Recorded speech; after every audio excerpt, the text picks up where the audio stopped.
El día de hoy vamos a hablar acerca del imperialismo del siglo XIX, pero primero de todo, ¿qué es el imperialismo? Es una doctrina en la que un estado pretende situarse por encima de otros. Ahora, el imperialismo del siglo XIX, eso es a lo que venimos. Desde 1870 hasta 1919, en esta intensa expansión colonial, los imperios más grandes intentan dominar inmensas, pero inmensas territorios. Pero esto se da después del descubrimiento de las Américas, ya que las industrias requerían de una mayor materia prima. Y estos requirieron a decir, ¿por qué no? Hay que invadir Asia, Europa y Oceanía. La conquista de estas zonas como África y Asia y Oceanía tenía gran valor estratégico.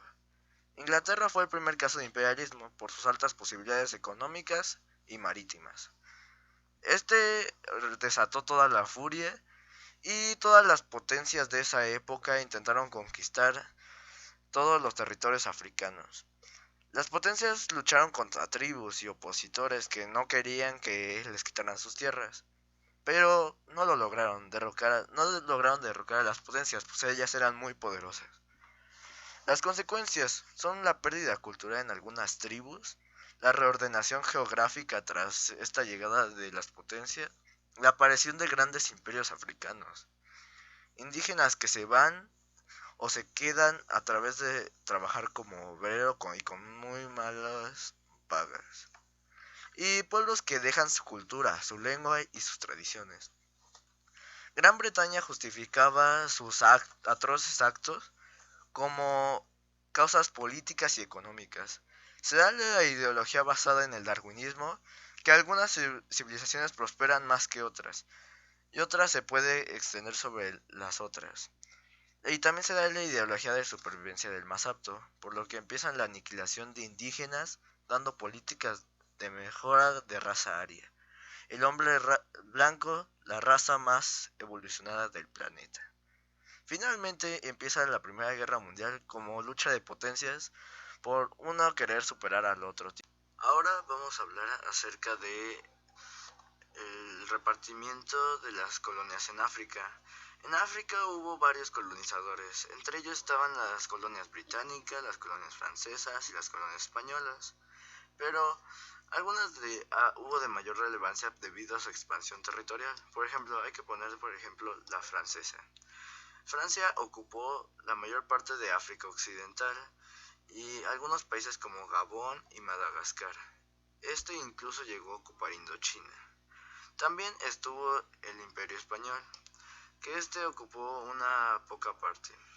España ocupó lo que es su territorio, las Islas Canarias, el Sahara y la isla Madeira. Después va las colonias británicas, que esta también tuvo una gran relevancia.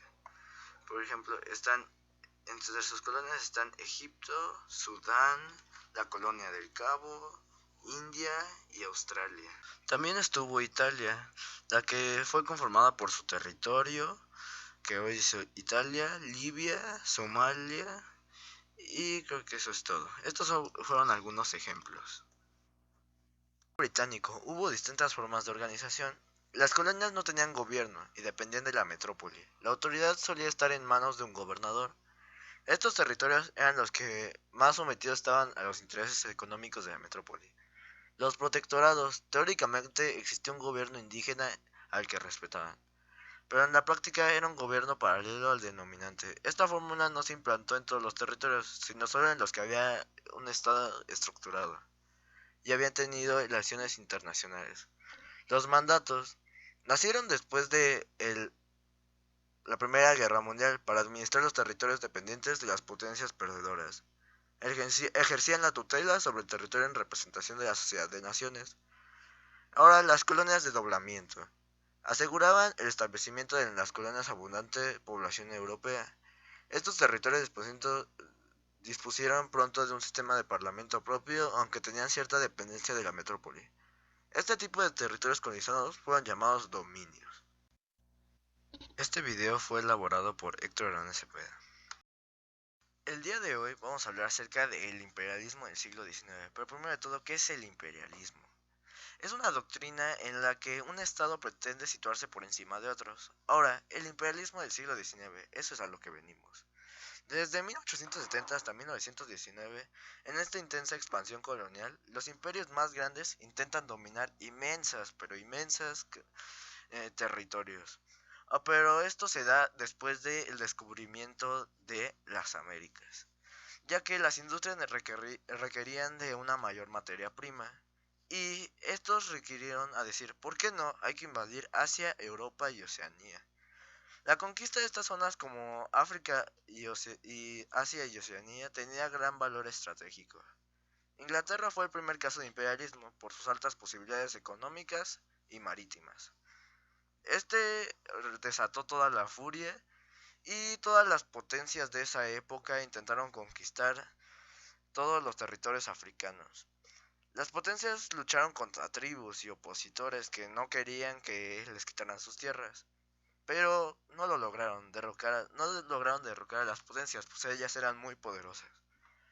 Las consecuencias son la pérdida cultural en algunas tribus, la reordenación geográfica tras esta llegada de las potencias, la aparición de grandes imperios africanos, indígenas que se van o se quedan a través de trabajar como obrero y con muy malas pagas, y pueblos que dejan su cultura, su lengua y sus tradiciones. Gran Bretaña justificaba sus atroces actos como causas políticas y económicas. Se da la ideología basada en el darwinismo, que algunas civilizaciones prosperan más que otras, y otras se puede extender sobre las otras. Y también se da la ideología de supervivencia del más apto, por lo que empiezan la aniquilación de indígenas, dando políticas de mejora de raza aria. El hombre blanco, la raza más evolucionada del planeta. Finalmente empieza la Primera Guerra Mundial como lucha de potencias por uno querer superar al otro. Ahora vamos a hablar acerca de el repartimiento de las colonias en África. En África hubo varios colonizadores, entre ellos estaban las colonias británicas, las colonias francesas y las colonias españolas, pero hubo de mayor relevancia debido a su expansión territorial. Por ejemplo, hay que poner la francesa. Francia ocupó la mayor parte de África Occidental y algunos países como Gabón y Madagascar. Este incluso llegó a ocupar Indochina. También estuvo el Imperio Español, que este ocupó una poca parte. España ocupó lo que es su territorio, las Islas Canarias, el Sahara y la isla Madeira. Después va las colonias británicas, que esta también tuvo una gran relevancia. Por ejemplo, entre sus colonias están Egipto, Sudán, la colonia del Cabo, India y Australia. También estuvo Italia, la que fue conformada por su territorio, que hoy es Italia, Libia, Somalia, y creo que eso es todo. Estos fueron algunos ejemplos. Británico, hubo distintas formas de organización. Las colonias no tenían gobierno y dependían de la metrópoli. La autoridad solía estar en manos de un gobernador. Estos territorios eran los que más sometidos estaban a los intereses económicos de la metrópoli. Los protectorados, teóricamente existía un gobierno indígena al que respetaban, pero en la práctica era un gobierno paralelo al denominante. Esta fórmula no se implantó en todos los territorios, sino solo en los que había un estado estructurado y habían tenido relaciones internacionales. Los mandatos nacieron después de la Primera Guerra Mundial para administrar los territorios dependientes de las potencias perdedoras. Ejercían la tutela sobre el territorio en representación de la Sociedad de Naciones. Ahora, las colonias de doblamiento aseguraban el establecimiento de las colonias abundante población europea. Estos territorios dispusieron pronto de un sistema de parlamento propio, aunque tenían cierta dependencia de la metrópoli. Este tipo de territorios colonizados fueron llamados dominios. Este video fue elaborado por Héctor Hernández Cepeda.